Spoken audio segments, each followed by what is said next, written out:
Hello friends, welcome to my channel study Shiksha. Friends, आज की इस वीडियो में हम आरपीएससी असिस्टेंट प्रोफेसर के प्रीवियस ईयर क्वेश्चन पेपर को सॉल्व करेंगे। इसकी पिछली वाली वीडियो में हमने 54 क्वेश्चन तक कंप्लीट किया था, तो आज की इस वीडियो में 55 क्वेश्चन से देखेंगे। तो फ्रेंड्स, चलिए शुरू करते हैं।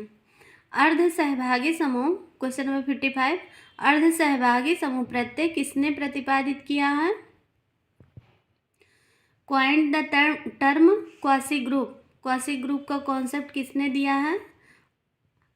MacIver, Ogburn, Hyman, Ginsberg. अर्ध सहभागी समूह का प्रत्यय किसने दिया है? तो ऑप्शन नंबर 4, जिन्सबर्ग। जिन्सबर्ग और बार्टोमोर ने भी दिया है, तो दोनों लोग का नाम रहता है। तो अगर बार्टोमोर भी रहे ऑप्शन में तो उन्हें भी माना जाएगा, नहीं तो जिन्सबर्ग। तो अर्ध सहभागी समूह किसे कहते हैं? हम देख लेते हैं कि मानव प्राणियों के बीच पाए जाने वाले संबंधों से सृजित, जो मानव प्राणियों के बीच जो संबंध पाए जाते हैं उससे जो सृजित होता है, यानी कि निर्माण होता है, मनुष्यों का संग्रह ही समूह है। मानव प्राणियों के बीच पाए जाने वाले संबंधों से सृजित या संगठित मनुष्यों का संग्रह ही, जब मनुष्य इकट्ठा होते हैं और उनके बीच जो संबंध पाए जाते हैं तो उसे ही हम समूह कहते हैं। तो जैसे विद्यार्थी समूह हुआ, शिक्षक समूह हुआ, श्रमिक समूह हुआ, तो समूहों के कई वर्गीकरण होते हैं और उनके वर्गीकरण के कई आधार भी होते हैं। समूहों के वर्गीकरण के कई आधार होते हैं। तो जैसे सदस्यों की संख्या के आधार पर वर्गीकरण होता है, तो सदस्यों की अगर संख्या के आधार पर पूछा जाए तो उससे संबंधित जॉर्ज सिमेल है, जॉनसन है, होम्स हैं। और अस्थायित्व के आधार पर भी समूह का वर्गीकरण किया जाता है। तो जैसे अस्थायी समूह, अस्थायी समूह। अस्थायी समूह के अंतर्गत परिवार, नातेदारी, शिक्षण संस्थाएं, ये सब आ जाते हैं। और अस्थायी समूह के अंतर्गत भीड़ हुआ, श्रोता समूह हुआ, तो ये सब जो है अस्थायी समूह के अंतर्गत आते हैं। तो जो ये अस्थायी समूह है, यानी कि अस्थायित्व के आधार पर दो प्रकार के समूह पाए जाते हैं, अस्थायी समूह और अस्थायी समूह। तो एक तो अस्थायी समूह हुआ परिवार, नातेदारी, शिक्षण संस्था। लेकिन जो अस्थायी समूह है तो उसमें भीड़, श्रोता समूह जो है वो सब अस्थायी समूह के अंतर्गत आते हैं। तो इसी भीड़ या श्रोता समूह, जो अस्थायी समूह है, भीड़, श्रोता समूह, और वो जो इकट्ठा होते हैं, कहीं कहीं भजन कीर्तन रामायण होता है तो वहाँ भी कुछ लोगों का समूह एकत्रित हो जाता है। तो उसे ही बार्टोमोर और जिन्सबर्ग ने क्या कहा है कि अर्ध समूह कहा है। यानी कि अर्ध समूह इसे आभासी समूह भी कहा जाता है, या इंग्लिश में इसे क्वासी ग्रुप कहते हैं। तो जो मतलब भी जो अस्थायी समूह होता है, जो एकत्रित होता है किसी पर्पज से, तो उसी को इन्होंने जिन्सबर्ग और बार्टोमोर ने क्वासी ग्रुप कहा है। इसमें जो है क्वासी ग्रुप में क्या होता है कि संरचना या संगठन का अभाव होता है। इसमें क्वासी ग्रुप में संरचना या संगठन का अभाव होता है, जिसके सदस्य समूह के अस्तित्व के प्रति अनभिज्ञ होते हैं और कम जागरूक होते हैं। इसके कुछ एग्जाम्पल हैं कि जैसे परिस्थिति समूह, आयु और लिंग समूह इत्यादि। तो ये जो है ये सब क्या हैं, जैसे कि आयु और लिंग, मतलब एक समान आयु के लोग कहीं एकत्रित हुए हों, या एक समान लिंग के लोग समूह, मतलब उनका समूह एकत्रित हुआ हो, तो ये सब जो है ये सब भी क्वासी ग्रुप के अंतर्गत आते हैं। इनमें जो है संरचना या संगठन नहीं पाया जाता है और ये लोग एक दूसरे के अस्तित्व के प्रति अनभिज्ञ, मतलब अनजान भी होते हैं, और मतलब इसमें संगठन बनाने के लिए जागरूकता भी नहीं पाई जाती है। तो उसी को क्वासी ग्रुप कहा जाता है। एक क्वेश्चन बना था कि अर्ध समूह को दो भागों में किसने बांटा है? यानी क्वासी ग्रुप को, अर्ध समूह को दो भागों में किसने बांटा है? एक वर्गीकृत और एक आंतरिक। ये क्वेश्चन बना था कि क्वासी ग्रुप को किसने वर्गीकृत और आंतरिक में वर्गीकरण किया है, बांटा है क्वासी ग्रुप को। तो उसका आंसर है AC मेयर। किसने बांटा है? AC मेयर ने बांटा है। ये क्वेश्चन बना हुआ है। Question number 56। पति पत्नी एवं डॉक्टर मरीज जैसी परिस्थितियों को कहा जाता है।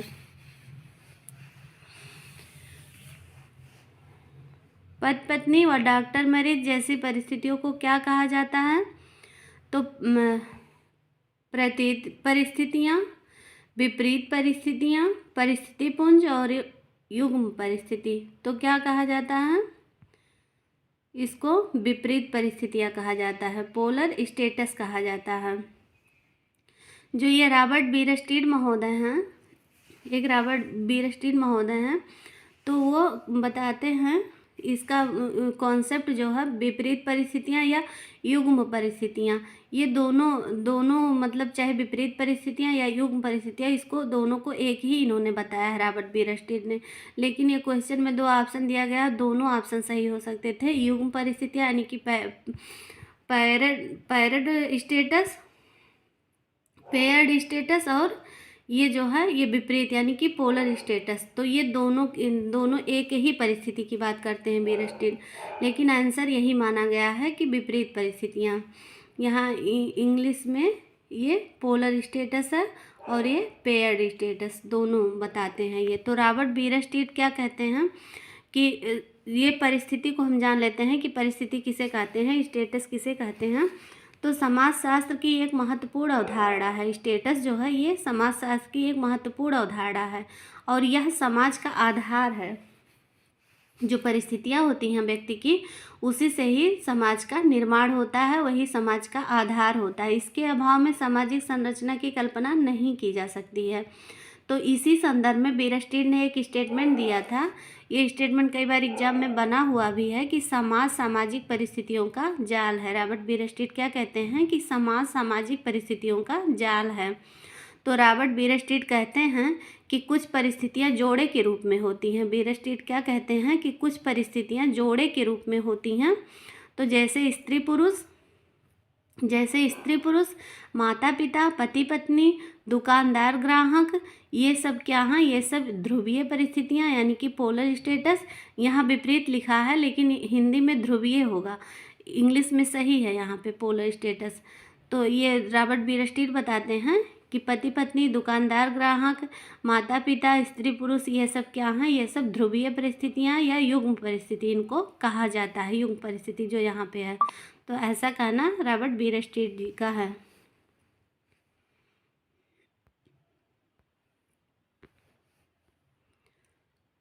क्वेश्चन नंबर 57, जब एक रिश्तेदार परोक्ष रूप से दूसरे रिश्तेदार को संबोधित करता है तो इस व्यवस्था को कहा जाता है।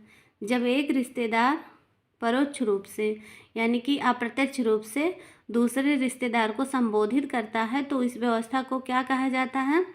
मातुल संबंध, अनुसंताती संबोधन, पितृस्वसा संबंध या कुवाद। तो क्या कहा जाता है? जब अप्रत्यक्ष रूप से एक दूसरे व्यक्ति को हम संबोधित करते हैं तो उसको हम टेकियोनोमी कहते हैं। क्या कहते हैं?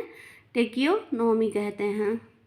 ये टेकियोनोमी क्या होता है? तो इसका कॉन्सेप्ट सर्वप्रथम क्वेश्चन बना है कि टेकियोनोमी का सर्वप्रथम कॉन्सेप्ट किसने दिया है? तो टायलर के द्वारा दिया गया है। किसके द्वारा? टायलर के द्वारा। इसका प्रयोग सबसे पहले टायलर के द्वारा किया गया है। इसमें क्या होता है कि किसी माध्यम के द्वारा दूसरों को संबोधित किया जाता है, क्योंकि समाज में उसे उसके नाम से पुकारना मना होता है। हमारे ही समाज में जो है, परंपरागत समाज, चाहे हमारे समाज में भी है कि प्रथा रही है कि पत्नियां जो है अपने पतियों का नाम नहीं लेती थी और अपने पतियों को संबोधित करने के लिए वह किसी अपने पुत्र या पुत्री का नाम लेकर उनको पुकारती थी। तो इसे ही टेकियोनोमी कहा है टायलर ने।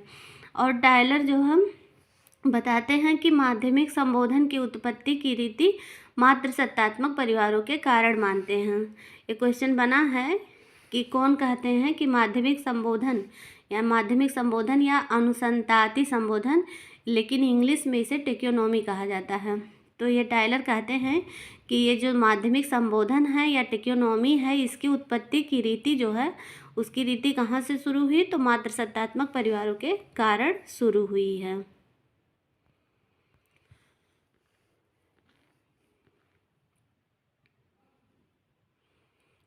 क्वेश्चन नंबर 58, निम्न में से किस जनजाति में उत्सव के अवसर पर तीर और कमान देने पर बच्चे का पिता बनने का अधिकार निर्धारित किया जाता है? एक अवसर होता है, एक उत्सव मनाया जाता है, तो उस उत्सव के अवसर पर जब कोई व्यक्ति होता है तो किसी महिला को तीर और कमान जब भेंट देते हैं तो उसको वो किस जनजाति में ऐसा उत्सव मनाया जाता है? तो टोडा में, कादर में, अंडमान द्वीप समूह के निवासी या न्यूरस? तो टोडा जनजाति में ये पाया जाता है। इसे परसुतमिपि संस्कार कहा जाता है। ये जो तीर और कमान देने की प्रथा है इसको परसुतपिमी संस्कार कहा जाता है।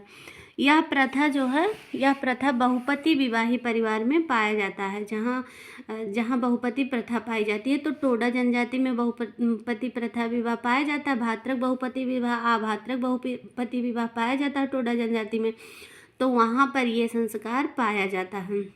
और इसमें पितृत्व निर्धारण का ये संस्कार है। मतलब इसमें कि जो गर्भवती महिला होती है उसके पेट में जो बच्चा होता है तो उस बच्चे का पिता कौन होगा, तो ये उत्सव मनाया जाता है और ये तीर कमान भेंट दिया जाता है, तो उसी से उसके पितृत्व का निर्धारण होता है। इसके द्वारा जो है सामाजिक पिता का निर्धारण होता है। जब वह कोई व्यक्ति होता है, जब उसके कई पति होते हैं, उन पतियों में से एक व्यक्ति जो है उस महिला को ये तीर कमान भेंट करता है तो वह सामाजिक रूप से उस बच्चे का पिता माना जाता है।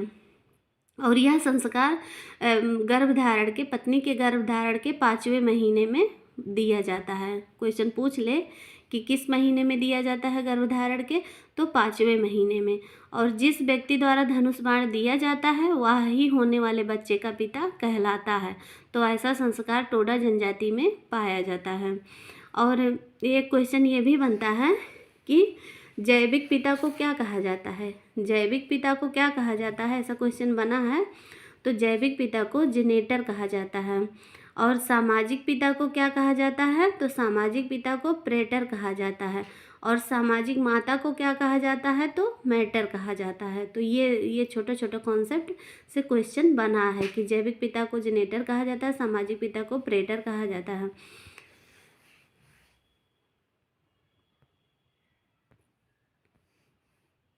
क्वेश्चन नंबर 59, दुर्खिम के अनुसार यांत्रिक एकता पाई जा सकती है। इमाइल दुर्खिम के अनुसार यांत्रिक एकता यानी कि मैकेनिकल सॉलिडरिटी कहाँ पे पाई जाती है, किस प्रकार के समाज में पाई जाती है? तो केवल सरल समाजों में। कहाँ पे? केवल सिंपल सोसाइटी यानी कि सरल समाज में पाया जाता है। मैकेनिकल सॉलिडरिटी जो है वो सरल समाज में पाया जाता है। इमाइल दुर्खिम ने ये कॉन्सेप्ट दिया था सामाजिक एकता का सिद्धांत। इमाइल दुर्खिम जो है सामाजिक एकता का सिद्धांत देते हैं, यानी कि थ्योरी ऑफ सोशल सॉलिडरिटी। तो ये अपनी किस पुस्तक में देते हैं? क्वेश्चन बना है कि सामाजिक एकता का सिद्धांत इमाइल दुर्खिम अपनी किस पुस्तक में दिए हैं? तो the division of labour in society में, उसके प्रथम भाग में दिया है। The division of labour in society के प्रथम भाग में इमाइल दुर्खिम ने सामाजिक एकता का सिद्धांत दिया है और कहा कि सामाजिक एकता के 2 रूप होते हैं। सामाजिक एकता के 2 रूप होते हैं। एक बताते हैं यांत्रिक एकता और दूसरी बताते हैं सावयवी एकता। तो जो ये यांत्रिक एकता है यानी कि मैकेनिकल सॉलिडरिटी, तो यह सरल समाज की विशेषता है। और जो सावयवी एकता है, सावयवी एकता या जटिल समाज की विशेषता है। तो ये जो है सावयवी एकता जो होती है, ऑर्गेनिक सॉलिडरिटी, ये जटिल समाज की विशेषता है। और ये जो है यांत्रिक मैकेनिकल सॉलिडरिटी ये सरल समाज की विशेषता है।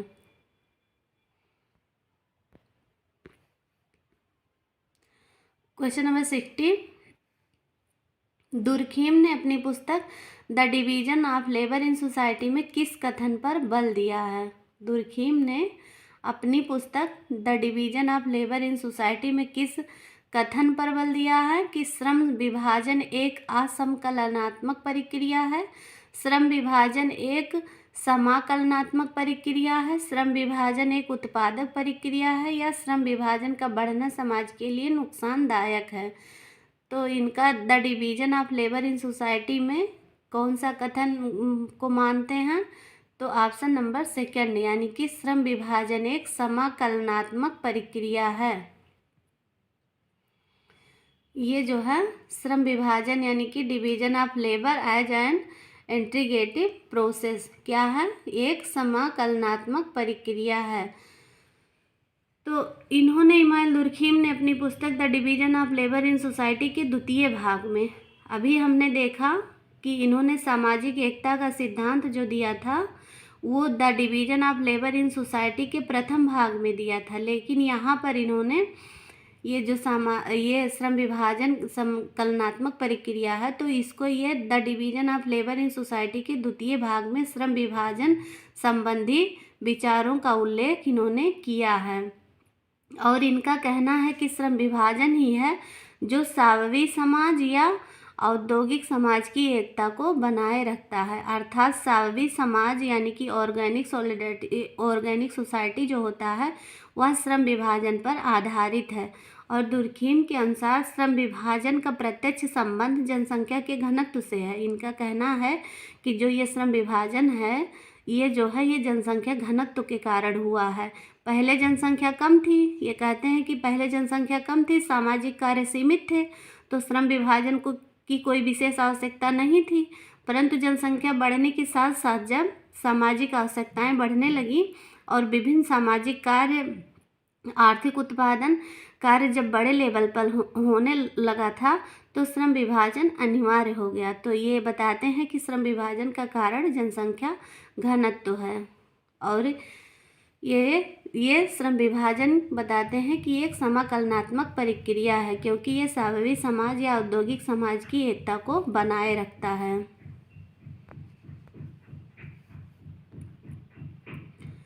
क्वेश्चन नंबर 61, कम्युनिस्ट मैनिफेस्टो जो अनेक क्रांतियों के लिए उत्तरदायी है यह कब प्रकाशित हुआ था? 1836 ईस्वी में, 1846 ईस्वी में, 1848 ईस्वी में? तो हमारा आंसर है 1848 ईस्वी में। कम्युनिस्ट मैनिफेस्टो में ही इन्होंने सर्वप्रथम सर्वहारा के क्रांतिकारी सिद्धांतों की संक्षिप्त व सरल व्याख्या की थी। कम्युनिस्ट मैनिफेस्टो में ही सर्वहारा के क्रांतिकारी सिद्धांतों की ये संक्षिप्त व सरल व्याख्या की थी। कार्ल मार्क्स ने कहा, कार्ल मार्क्स जो है ये कार्ल मार्क्स की पुस्तक है और ये कहते हैं इसी पुस्तक में एक स्टेटमेंट देते हैं कि अभी तक के समाजों का इतिहास वर्ग संघर्ष का इतिहास रहा है। ये भी क्वेश्चन बना है कि ये स्टेटमेंट इन्होंने अपनी किस पुस्तक में दी है? तो इन्होंने कम्युनिस्ट मैनिफेस्टो में दी है। और वर्ग संघर्ष की बात ये सबसे पहले the class conflict in France में करते हैं। पूछ ले, क्वेश्चन बना भी है कि वर्ग संघर्ष की बात इन्होंने किस पुस्तक में दी है? तो the class conflict in France में दिया है। और इसमें कम्युनिस्ट मैनिफेस्टो में इन्होंने स्टेटमेंट दिया है कि अब तक का इतिहास वर्ग संघर्ष का इतिहास रहा है।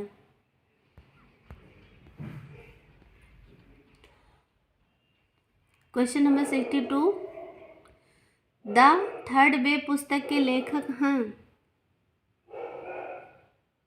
द थर्ड वे पुस्तक के लेखक कौन है? डनबाफ, N.J. Smelser, P.H.G. Wells, Alvin Toffler. तो कौन है? Alvin Toffler. The third way पुस्तक किसकी है? एल्विन टॉफलर की पुस्तक है। क्वेश्चन नंबर 63, सीमेल के समूह के वर्गीकरण का आधार है सामाजिक संबंधों की प्रकृति, आकार, सदस्यता की प्रकृति। ये क्वेश्चन बहुत बार बना है, बहुत ही बार बना है कि सीमेल, जॉर्ज सीमेल हैं जो समूहों का वर्गीकरण करते हैं तो वो किस आधार पर करते हैं? तो आकार यानी कि साइज के आधार पर। आकार, यहाँ इंग्लिश में साइज ही देखना है। बाय द वे शेप दे दिया रहे और शेप भी मतलब उसका हिंदी आकार होता है। तो इंग्लिश में ध्यान देना है कि शेप अगर रहेगा तो हम उसको नहीं मानेंगे, साइज देखकर उसको ही मानेंगे। साइज के आधार पर इन्होंने समूह का वर्गीकरण किया है। तो समूह को परिभाषित करने की प्रक्रिया जॉर्ज सिमेल ने ही की थी। समूह को परिभाषित करने की प्रक्रिया जो है जॉर्ज सिमेल ने सबसे पहले की थी, और इनकी एक पुस्तक थी the number of member as determining the sociological form of group.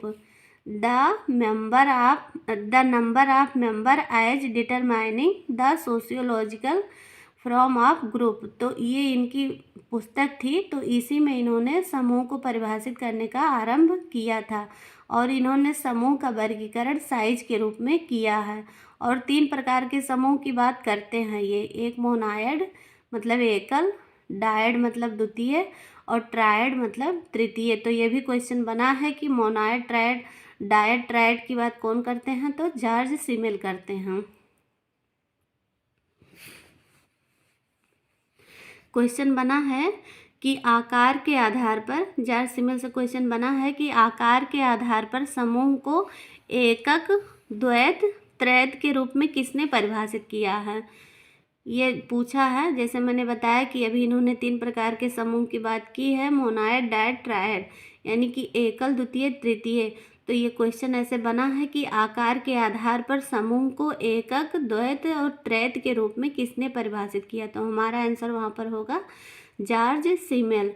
और ये क्वेश्चन ये भी बना है कि किसने कहा कि छोटे से छोटा समूह 2 व्यक्तियों का हो सकता है। छोटे से छोटा समूह 2 व्यक्तियों का हो सकता है। तो ये भी आंसर होगा जॉर्ज सिमेल। ये भी क्वेश्चन बना है।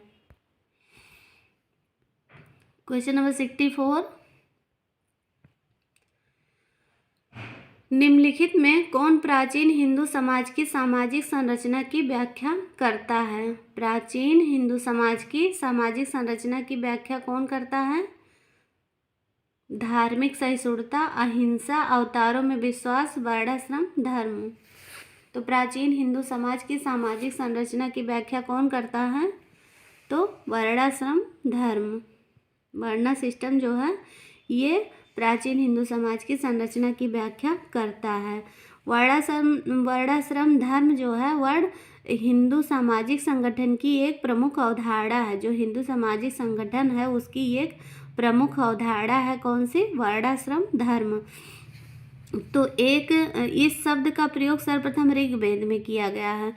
अब क्वेश्चन बना है कि इसका सर्वप्रथम प्रयोग कहाँ पर किया गया है वर्णाश्रम धर्म का, तो ऋग्वेद में किया गया है। वर्ण और जाति को कुछ लोग समान मान लेते हैं, कुछ लोग जो है वर्ण और जाति को एक ही मान लेते हैं, पर ऐसा नहीं है। वर्ण और जाति जो है अलग अलग अवधारणा है। वर्ण का अर्थ होता है गुण और कर्म से। जो ये वर्ण है, वर्ण का अर्थ होता है गुण और कर्म से होता है। वह गुण और कर्म से होता है, यानी कि जिन व्यक्तियों के गुण और कर्म समान होते हैं वह एक समूह के होते हैं। जिन व्यक्तियों के गुण और कर्म जो है वो समान होते हैं तो वह एक समूह के माने जाते हैं। और ऋग्वेद के प्रथम श्लोक पुरुष सूक्त में 4 वर्ण बताए गए हैं। ऋग्वेद के प्रथम श्लोक के पुरुष सूक्त में 4 वर्ण बताए गए हैं। तो कौन कौन से 4 वर्ण हैं, ब्राह्मण, क्षत्रिय, वैश्य और शूद्र का जो है स्पष्ट उल्लेख किया गया है। किसमें किया गया है, तो ऋग्वेद के पुरुष सूक्त में किया गया है। तो इस प्रकार वर्ण व्यवस्था ने संपूर्ण समाज को 4 भागों में बांटकर प्रत्येक वर्ण के कर्तव्य निर्धारित कर दिए थे। जो ये ब्राह्मण, क्षत्रिय, वैश्य और शूद्र जो है वो 4 वर्णों में बांटा गया था। तो प्रत्येक वर्ण के जो कर्तव्य होते हैं वो निर्धारित कर दिए गए थे, जिससे कि कोई भी व्यक्ति एक दूसरे के क्षेत्र में हस्तक्षेप ना करे और सामाजिक व्यवस्था बनी रहे। तो इसीलिए वर्णाश्रम सिस्टम को अपनाया गया था ताकि समाज की व्यवस्था बनी रहे।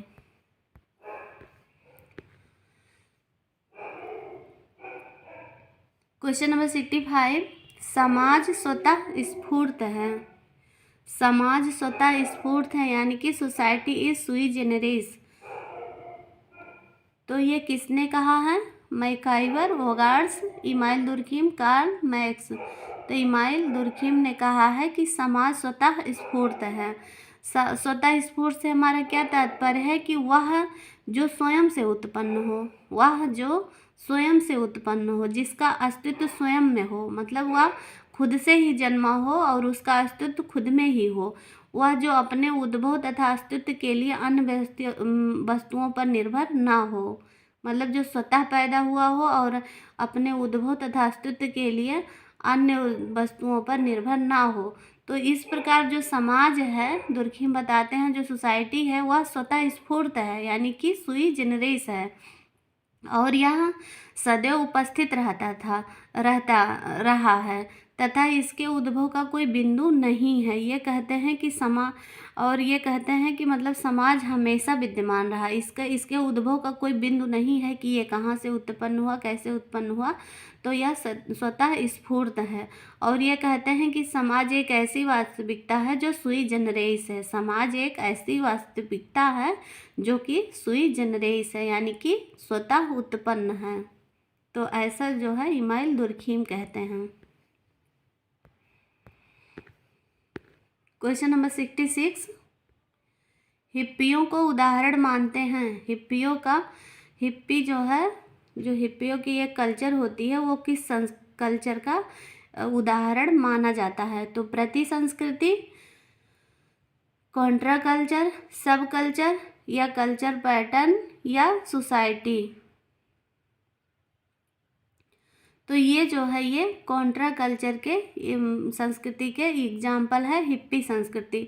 तो कॉन्ट्रा कल्चर क्या है हम देख लेते हैं कि कॉन्ट्रा कल्चर यानी कि प्रति संस्कृति, इसको प्रति विरोधी संस्कृति भी कहते हैं। इसको प्रति संस्कृति को प्रति विरोधी संस्कृति कहते हैं या कॉन्ट्रा कल्चर कहते हैं। इसका कॉन्सेप्ट किसने दिया है? तो एक मिल्टन ईगर महोदय हैं, मिल्टन ईगर महोदय हैं। तो इन्होंने इसका कॉन्सेप्ट दिया है।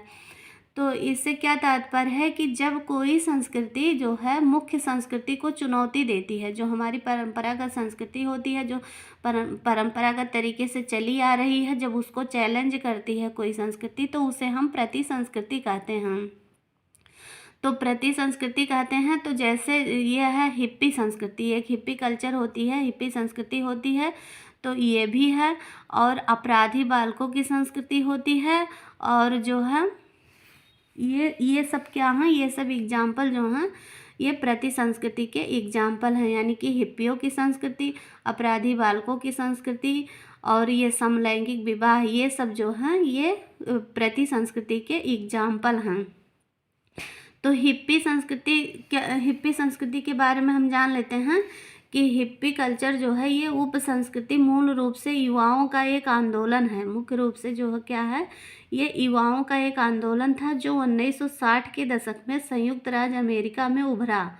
1960 के दशक में ये हिप्पियों का एक मतलब हिप्पी जो इसमें युवा लोग शामिल थे, इन्होंने एक आंदोलन किया था जो 1960 के दशक में संयुक्त राज्य अमेरिका में उभरा और तेज़ी से दुनिया में फैल गया।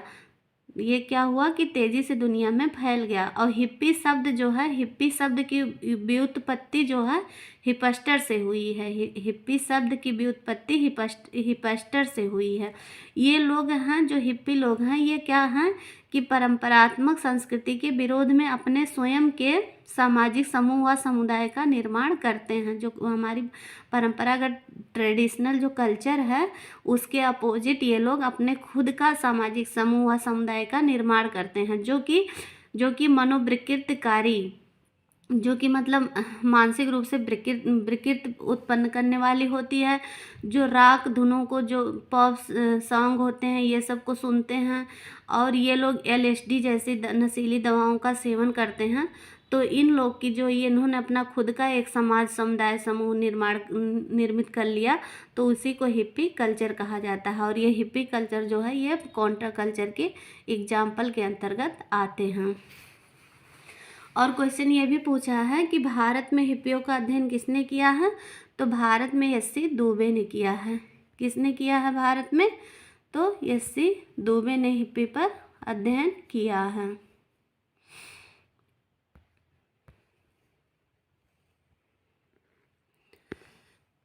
क्वेश्चन नंबर 67, अंकल शब्द है एक, अंकल शब्द क्या है? वर्गात्मक संज्ञा, विरोधाभासी संज्ञा, विशिष्टात्मक संज्ञा या संकुचित संज्ञा? तो अंकल शब्द है एक वर्गात्मक संज्ञा है, यानी कि क्लासिफिकेटरी टर्म है, क्लासिफिकेटरी टर्म है ये अंकल शब्द। अंकल शब्द जो है ये एक लुइस हेनरी मॉर्गन थे, इन्होंने नातेदारी शब्दावलियों का व्यवस्थित अध्ययन किया था। लुइस हेनरी मॉर्गन ने नातेदारी शब्दावलियों का व्यवस्थित अध्ययन किया था और इन्होंने न्यूयॉर्क की इराक्यूज जनजाति का जीवन पर्यंत अध्ययन किया और नातेदारी शब्द को दो भागों में बांटकर अध्ययन किया। नातेदारी शब्द को दो भागों में बांटते हैं, तो उसमें एक बताते हैं वर्गात्मक संबंध सूचक संज्ञाएं, जिसको कि वर्गात्मक यहाँ लिखा है वर्गात्मक संज्ञा। तो पहला ये वर्गीकरण करते हैं वर्गात्मक संबंध सूचक संज्ञाएं, यानी कि क्लासिफिकेटरी टर्मिनोलॉजी, और दूसरा बताते हैं कि विशिष्टात्मक संबंध सूचक संज्ञाएं, यानी कि डिस्क्रिप्टिव टर्मिनोलॉजी। तो जो वर्गात्मक संबंध सूचक संज्ञाएं हैं ये क्लासिफिकेटरी टर्म है। इसके अंतर्गत जो क्या होता है कि एक शब्द होता है उसका प्रयोग कई लोगों के लिए किया जाता है, एक ही शब्द का प्रयोग कई लोगों के लिए किया जाता है, तो उसे वर्गात्मक संबंध सूचक संज्ञाएं कहा जाता है। तो उसके अंतर्गत आते हैं जैसे अंकल हुआ, तो अंकल जो है हम लोग चाचा को भी बोलते हैं, मौसा को भी बोलते हैं, फूफा को भी बोलते हैं। और आंटी हुआ, आंटी शब्द भी हम चाची, मौसी, बुआ इत्यादि के लिए बोलते हैं। तो यही जो है पूछा है कि अंकल शब्द क्या है, तो अंकल शब्द एक वर्गात्मक संज्ञा है, यानी कि कई लोगों के लिए अंकल शब्द का प्रयोग हम लोग करते हैं। और वर्णनात्मक जो इन्होंने बताया, यानी कि डिस्क्रिप्टिव टर्मिनोलॉजी की बात करते हैं, उसे हिंदी में वर्णनात्मक या विशिष्टात्मक कहते हैं, लेकिन इंग्लिश में डिस्क्रिप्टिव टर्मिनोलॉजी कहते हैं। तो इसमें एक ही शब्द होता है और एक ही व्यक्ति के लिए उसका प्रयोग किया जाता है। तो जैसे माँ के लिए अपनी माँ के ही लिए माँ शब्द का प्रयोग करेंगे। पिता हुआ तो पिता भी हम अपने ही पिता को कहेंगे, किसी और को नहीं कहेंगे। पुत्र, पति, पत्नी, ये सब क्या हुआ, ये सब वर्णनात्मक या विशिष्टात्मक या डिस्क्रिप्टिव टर्मिनोलॉजी के अंतर्गत आते हैं। क्वेश्चन नंबर 68, निम्नलिखित में से जातिवाद को बढ़ावा देने वाला कारक कौन सा नहीं है? जातिवाद को बढ़ावा देने वाला कारक कौन सा नहीं है?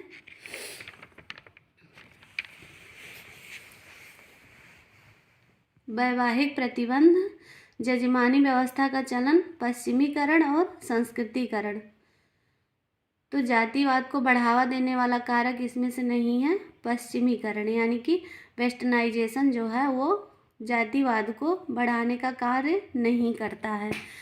तो पश्चिमीकरण को हम देख लेते हैं कि जो पाश्चात्य संस्कृति होती है, इसके संघात के द्वारा उत्पन्न सामाजिक प्रक्रिया को पश्चिमीकरण की संज्ञा दी गई है। जो वेस्टर्न कल्चर होता है तो उसका जो पश्चिमी संस्कृति के संघात, यानी कि जब उसका मेल मिलाप होता है तो उससे उत्पन्न जो सामाजिक प्रक्रिया होती है, जब पश्चिमी संस्कृति का मेल मिलाप होता है किसी संस्कृति से, तो जो उससे उत्पन्न प्रक्रिया होती है उसे पश्चिमीकरण की संज्ञा दी गई है। यह प्रक्रिया पाश्चात्य संस्कृति के तत्वों को अंगीकार करके तथा पश्चिमी जीवन के अनुरूप सामाजिक, नैतिक और आर्थिक व्यवहारों में परिवर्तन को इंगित करती है। और भारत में हो रहे सामाजिक परिवर्तन के संदर्भ में एम.एन. श्रीनिवास ने इस पर बात की है। पश्चिमीकरण पे बात करते हैं एम.एन. श्रीनिवास। तो इन्होंने लिखा है, इन्होंने एक बहुत बड़ी स्टेटमेंट दिया है पश्चिमीकरण के संदर्भ में, और इन्होंने ही भारत में सबसे पहले पश्चिमीकरण का कॉन्सेप्ट भी इन्होंने एम.एन. श्रीनिवास ने ही दिया है। वेस्टर्नाइजेशन का कॉन्सेप्ट भी इन्हें किया है, इस पे इन्होंने गहन अध्ययन किया है। तो ये बड़ी सी एक स्टेटमेंट देते हैं कि इन्होंने लिखा है कि मैंने पश्चिमीकरण शब्द को ब्रिटिश राज्य के 150 वर्षों में से शासन के परिणाम स्वरूप भारतीय समाज व संस्कृति में उत्पन्न हुए परिवर्तनों के लिए प्रयोग किया है।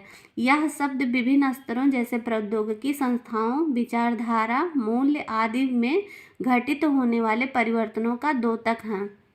जहाँ संस्कृतिकरण की प्रक्रिया नीची जातियों द्वारा ऊंची जातियों की जीवन शैली, मूल्य, विश्वास या अनुकरण करती है। ये बताते हैं कि जो कल्चरेशन होता है मतलब संस्कृतिकरण होता है, संस्कृतिकरण में संस्कृतिकरण की प्रक्रिया में जहाँ नीची जातियों द्वारा ऊंची जातियों की जीवन शैली, मूल्य, विश्वास या का अनुकरण किया जाता है, वहीं पश्चिमीकरण में क्या होता है कि पश्चिमीकरण में ऊंची जाति के हिंदुओं द्वारा पाश्चात्य जीवन शैली को अपनाया जाता है।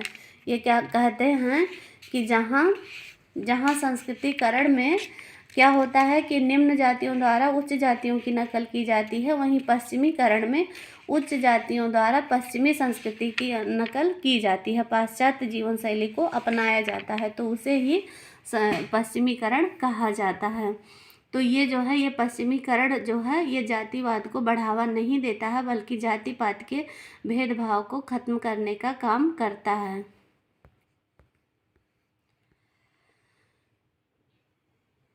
क्वेश्चन नंबर 69, निम्नांकित पुस्तकों में से एम.एन. श्रीनिवास ने संस्कृतिकरण शब्द का प्रथम प्रयोग किया था। इन्होंने संस्कृतिकरण का कॉन्सेप्ट अपनी किस पुस्तक में दिया था सबसे पहले? ये क्वेश्चन कई बार बना है। तो ये जो है religion and society among the Coorg, इनकी एक पुस्तक थी religion and society among the Coorg, इसमें इन्होंने किया था। एम.एन. श्रीनिवास द्वारा जातीय गतिशीलता के रूप में 1952 में एक प्रकाशित पुस्तक जो है यही 1952 में प्रकाशित हुई थी। तो उसी में इन्होंने religion and society among the Coorg में इन्होंने religion and society among the Coorg of south India, तो इसी में इन्होंने पहली बार संस्कृतिकरण शब्द का प्रयोग किया था। और इनके अनुसार ये स्टेटमेंट देते हैं कि जब कोई निम्न जाति या जनजाति किसी द्विज जाति की जीवन शैली, पूजा पद्धति आदि को अपनाती है तो यह संस्कृतिकरण कही जाती है। जब कोई निम्न जाति द्वारा किसी द्विज या उच्च जाति की जीवन शैली, पूजा पद्धति आदि को अपनाया जाता है तो उसी को ही हम संस्कृतिकरण कहते हैं, ऐसा कहना एम.एन. श्रीनिवास का है। और एक डॉक्टर योगेंद्र सिंह हैं, इनका भी ये क्वेश्चन कई बार आया है। जीआईसी 2021 में भी ये क्वेश्चन आया था कि किसने संस्कृतिकरण को अग्रिम सामाजिकरण और विचारधारा को ग्रहण करने वाली प्रक्रिया बताया है? किसने संस्कृतिकरण को अग्रिम सामाजिकरण और विचारधारा को ग्रहण करने वाली प्रक्रिया किसने बताया है? तो वो डॉक्टर योगेंद्र सिंह ने बताया है।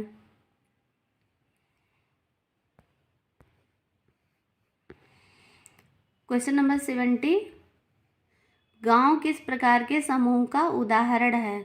गांव जो है वो किस प्रकार के समूह का उदाहरण है? बहिर्विवाही है, गांव नहीं सॉरी गोत्र यानी कि जो है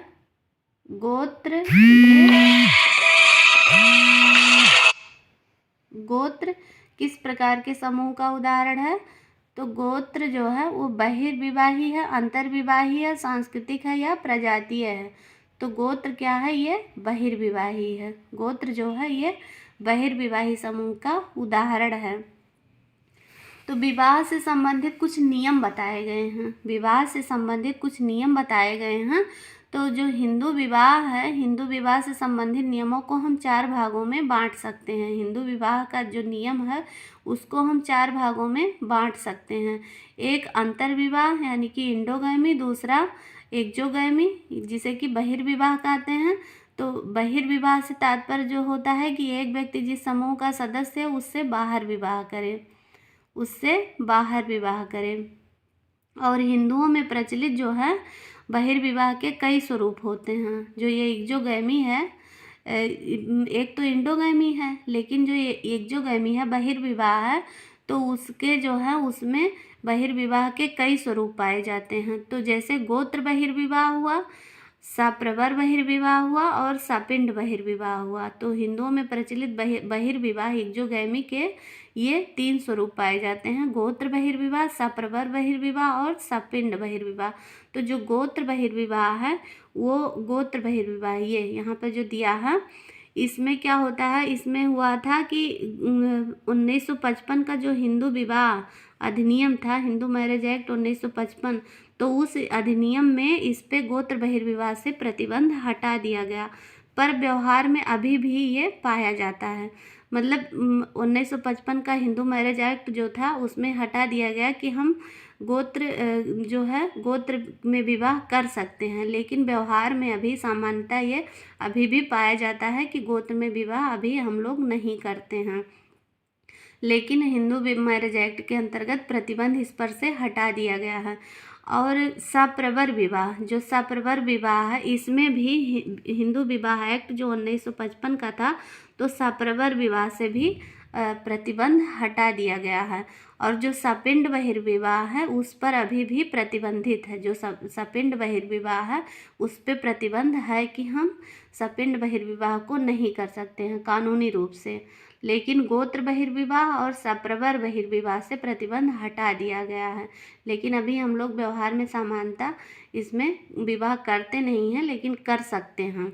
तो ये एक क्वेश्चन बना था और बहुत ही कंफ्यूजिंग क्वेश्चन था। पीजीटी 2020 में क्वेश्चन बना था कि हिंदू विवाह अधिनियम 1955 मनाही है, हिंदू विवाह अधिनियम 1955 में मनाही है, ऐसे क्वेश्चन बना था। तो उसमें ऑप्शन था सप्रवर विवाह, सगोत्र विवाह, सपिंड विवाह और सभी। तो ये सभी देख के सबको बहुत ही कन्फ्यूजन हो गया था कि मतलब एक तो ये माइंड में सेट ही होता है कि ऑल ऑफ दी अबव देख के मतलब कुछ समझ में ही नहीं आता। जब ऑल ऑफ दी अबव दिख जाता है तो सामान्यतः यही ऑप्शन ही सही होता है। लेकिन ये क्वेश्चन बहुत लोगों का ही गलत हो गया था, क्योंकि हिंदू विवाह अधिनियम 1955 में मनाही है पूछा है, तो सप्रवर विवाह, सगोत्र विवाह और सपिंड विवाह, तो आंसर हमारा होगा सपिंड विवाह। उपरोक्त सभी नहीं होगा, क्योंकि सप्रवर विवाह से प्रतिबंध हटा दिया गया है और सगोत्र विवाह से भी प्रतिबंध हटा दिया गया है, लेकिन सपिंड विवाह पे अभी भी प्रतिबंध है। तो यहाँ ये क्वेश्चन हमको ध्यान दे देना है। तो फ्रेंड, इसी के साथ आज की वीडियो को हम समाप्त करते हैं। बाकी के क्वेश्चन को हम नेक्स्ट वीडियो में देखेंगे। वीडियो हमारी पसंद आए तो प्लीज़ वीडियो को लाइक करिए, शेयर करिए। चैनल पर नए हैं तो चैनल को सब्सक्राइब करिए। Thank you.